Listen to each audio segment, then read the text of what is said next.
Hello guys. आज मैं एक न्यू ड्रामा लेके आई हूँ जिसका नाम है इनिग्मा। ये एक new Thai horror mysterious drama है। अचानक एक हाई स्कूल में अजीब घटनाएं घटने लगती हैं। सो स्टार्ट करते हैं। एपिसोड के स्टार्टिंग में हमें हमारी फीमेल लीड फरिंदा को दिखाया जाता है जो किसी के साथ टेरेस पे थी, पर उसको नहीं दिखाया जाता जो उसके साथ था।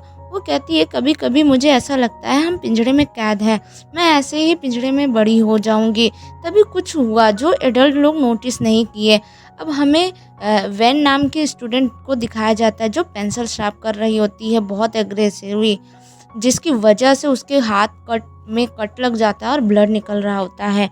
टीचर उसे पूछती है ये क्या कर रही हो, तुम्हारा हाथ कट गया है। वैन पेंसिल से टीचर के नेक पे स्टैप कर देती है और पागलों की तरह हरकतें करने लगती है। वहीं फरिंदा भी उसको दूर खड़ी देख रही होती है। नेक्स्ट सीन दिखाई जाती है। नेक्स्ट डे स्कूल असेंबली में दिखाया जाता है जहां प्रिंसिपल सारे स्टूडेंट को बताते हैं वैन इस साल की टॉपर एंड बेस्ट स्टूडेंट है, पर उसका मेंटल ठीक नहीं है, उसे सस्पेंड कर दिया गया है। मिस जूनियल के जगह पे एक न्यू बायोलॉजी टीचर आएंगे। वहीं कुछ लड़कियां बातें कर रही होती हैं। वैन शायद ड्रग्स लेती थी ताकि रात भर जाग के वो पढ़ सके। इधर फरिंदा वैन के डेस्क के इतर गितर की पिक्चर ले रही होती है। उसे क्यूरियोसिटी हो रही होती है आखिर वैन ने किया क्यों ऐसा।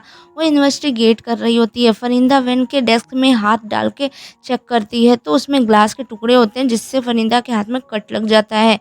वो ज़मीन में देखती है तो एक ग्लास के टुकड़े में वैन का नाम खून से लिखा होता है। तभी वहाँ न्यू बायोलॉजी टीचर मिस्टर एजिन आ जाते हैं जो हमारा मेल लीड भी है। एजिन कहता है तुम यहाँ क्या कर रही हो असेंबली छोड़ के, और फरिंदा के घाव को देख के हैंकी से साफ करने लगता है।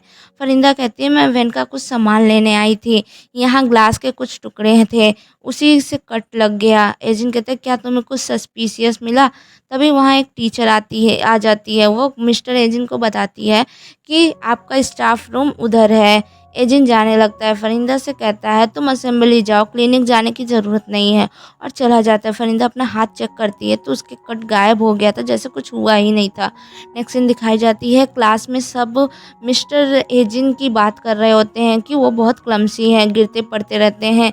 एजिन क्लास लेने आता है, उसकी हरकतें एकदम क्लमसी होती है जिससे कोई स्टूडेंट उसे सीरियस नहीं ले रहा होता है, सारे फ़ोन में लगे रहते हैं। फरिंदा भी उसी क्लास में थी। एजिन नर्वस सिस्टम पढ़ा रहा होता है। जब वो देखता है सारे फ़ोन में लगे हैं, वो काउम नाम की लड़की को खड़ा स्टैंड अप करके नर्वस सिस्टम के बारे में पूछता है। काउम कहती है मुझे नहीं पता। एजिन कहता है देखा अगर आप लोग क्लास में अटेंशन नहीं दोगे तो ऐसा होगा, चलो मैं समझाता हूँ। काउम कहती है मुझे क्वेश्चन नहीं समझ में आया कि आप किसके नर्वस सिस्टम के बारे में पूछ रहे हैं। वो अमीबा से लेकर इंसानों तक का नर्वस सिस्टम में एक्सप्लेन कर देती है। ये सुन के एजेंट शॉक में रह जाता है। कहता है पिछली टीचर ने पढ़ाया होगा। काम कहती है नहीं, हमारा स्कूल गुड मार्क्स को ज़्यादा प्रेफर करता है, सो हम लोग गुड मार्क्स पाने के लिए सब खुद पढ़ते हैं ज़्यादा से ज़्यादा। एजेंट उसके लिए क्लैपिंग करवाता है। एजेंट कहता है भले आप लोग एग्ज़ाम में अच्छा करते हो, गुड ग्रेड्स लाते हो, पर आप लोगों की सोशल स्किल्स बिल्कुल भी ज़ीरो है, कोई एक्टिविटी नहीं करते सिवाय स्टडी के। ये ऐसा है कि जैसे आप लोग अकेले एक पिंजड़े में कैद हो। इंसान जो भी करता है उसे 100 में से 50 पॉइंट्स मैं देता हूँ। काम कहती है सर आपका जिप खुला है, जिस पे सैजिन तुरंत पीछे मुड़ के बंद करने लगता है और सारी गर्ल्स हंसने लगती हैं। नेक्स्ट सीन दिखाई जाती है। एक मैट नाम की गर्ल भी पागलों की जैसी हरकतें कर रही होती है बाथरूम में, जैसे वैन किया करी थी। फिर वो पानी में कूद जाती है। नेक्स्ट डे होम परिंदा को बताती है मैट जो सेकंड टॉपर है स्कूल की पानी में डूब रही थी, पर फॉर्चुनेटली सिक्योरिटी गार्ड ने देख लिया और बचा लिया। मैट के डेस्क में किसी ने कैमरा छुपा रखा था, पर पता नहीं कौन है वो। नेक्स्ट सीन दिखाई जाती है। फरिंदा कॉम से हेल्प मांगती है। फरिंदा कहती है मैंने मैट को एजेंट के केबिन में देखा था, ज़रूर उसमें कुछ स्ट्रेंज है। तुम टीचर की फेवरेट हो, तुम क्या मिस्टर एजेंट के केबिन की तलाशी ले सकती हो। कॉम कहती है अगर वो पकड़ी गई उसे सस्पेंड कर दिया जाएगा, एग्ज़ाम भी आ रहा है, तो मैं तुम्हारी हेल्प बिल्कुल भी नहीं करूँगी, और वहाँ से चली जाती है। रात को फरिंदा चुपके से खुद ही एजेंट के केबिन में घुस जाती है और तलाशी लेने लगती है। वहाँ एक अजीब चेन देखती है, पर तभी वहाँ एजेंट आ जाता है जिसकी वजह से फरिंदा छुप जाती है। एजेंट शर्ट चेंज कर रहा होता है। फरिंदा देखती है उसके आर्म पे एक अजीब सा टैटू बना है। तभी वो किसी बच्चे की आवाज़ सुनाई देती है, मिसबिहेविंग चिल्ड्रन को पनिश्ड मिलनी चाहिए। वो बोल रही होती है। जब ये आवाज़ बंद होता है, फरिंदा देखती है एजेंट केबिन में नहीं होता। वो बाहर निकल जाती है और सिक्योरिटी गार्ड से टकरा जाती है। सिक्योरिटी गार्ड कहता है, तुम यहाँ क्या कर रही हो? पता नहीं रात को यहाँ अजीब-अजीब चीज़ें होने लगी आजकल। परिंदा कहती है, मैं कुछ सामान लेने आई थी जो भूल गई थी। सिक्योरिटी गार्ड कहती है, चलो मैं तुम्हें गेट तक छोड़ देता हूँ। परिंदा कहती है, क्या आपने एक बच्ची की आवाज़ सुनी थी? जिस पे सिक्योरिटी गार्ड कहता है, बच्ची की आवाज़ में बोलने लगता है जैसे वो पोजेस्ड हो, फिर खुद को ही डंडे से मार रहा होता है और फरिंदा को भी मारने के लिए उसके पीछे भागता है। फरिंदा भाग रही होती है अपनी जान बचाने के लिए, पर सिक्योरिटी गार्ड पकड़ लेता है और डंडे से फरिंदा के सर पे हिट करता है और कहता है, मैंने पकड़ लिया। बच्चों की तरह उछलने लगता है।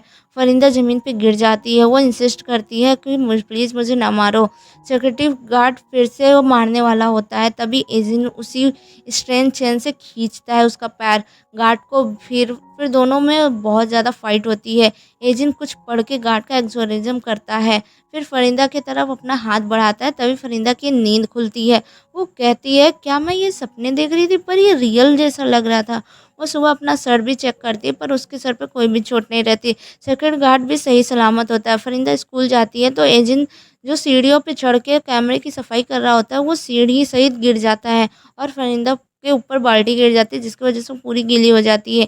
एजेंट उसको सॉरी करने लगता है। फरिंदा हंस के कहती है, आप कितने क्लमसी हो। मैं कल रात एक लड़के से मिली, बिल्कुल आप जैसा दिख रहा था, पर आप और वो बिल्कुल भी अलग हो पर्सनैलिटी में।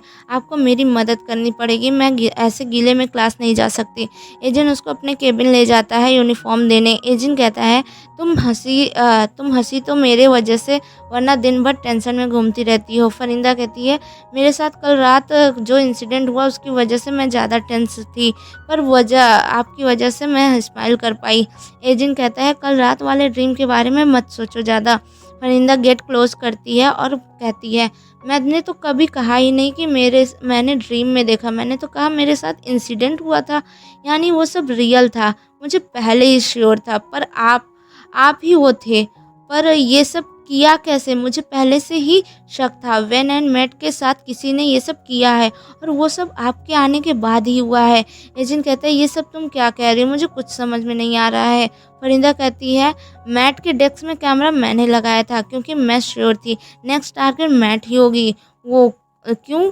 क्योंकि वैन पहली टॉपर थी और मैट स्कूल की दूसरी टॉपर थी और तीसरी टॉपर एंड विक्टिम मैं रहूँगी। मैंने सिर्फ एक जगह कैमरा नहीं लगाया था, बल्कि कई जगह लगाया था। इसमें कल रात वाली सारी फुटेज है, सो झूठ ना बोलो अब तुम। ने एजेंट कहता है, यहाँ के स्टूडेंट सच में बहुत स्मार्ट हैं, पर ये डिटेक्टिव गिरी तुम्हें खतरे में डाल सकती है। फरिंदा कहती है, मैं पहले से ही खतरे में हूँ, और उसे एक कांच के टुकड़ा दिखाती है जिसमें उसका नाम लिखा था, जैसे वैन के पास से मिला था। एजेंट कहता है, ये तुम्हें कहाँ मिला, कब मिला? पर फरिंदा कहती है, मेरे डेस्क में से मिला, और बताओ मुझे कौन हो तुम, ये सब क्यों कर रहे हो? बहुत चिल्लाने लगती है। एजेंट उसे फूंक के बेहोश कर देता है। फरिंदा की आंखें खुलती है तो वो एक रूम में बंधी होती है।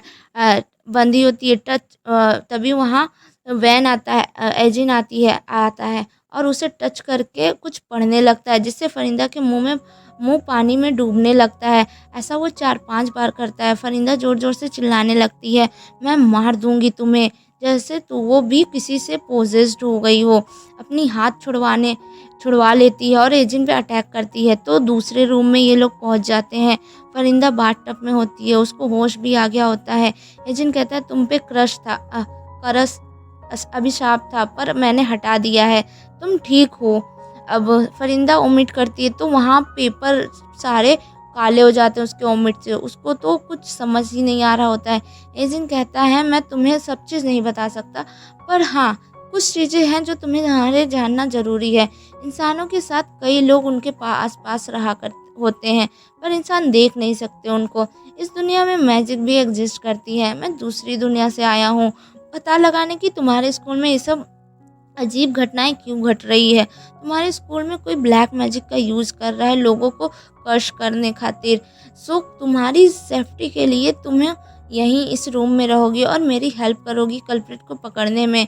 हमें नेक्स्ट सीन दिखाई जाती है, हमें एक ग्लास का मुखौटा पहने किसी को दिखाया जाता है जो शायद ब्लैक मैजिक कर रहा होता है, पर हमें उसके बारे में कुछ ज़्यादा कुछ नहीं दिखाया जाता और ये एपिसोड यहीं ख़त्म हो जाता है।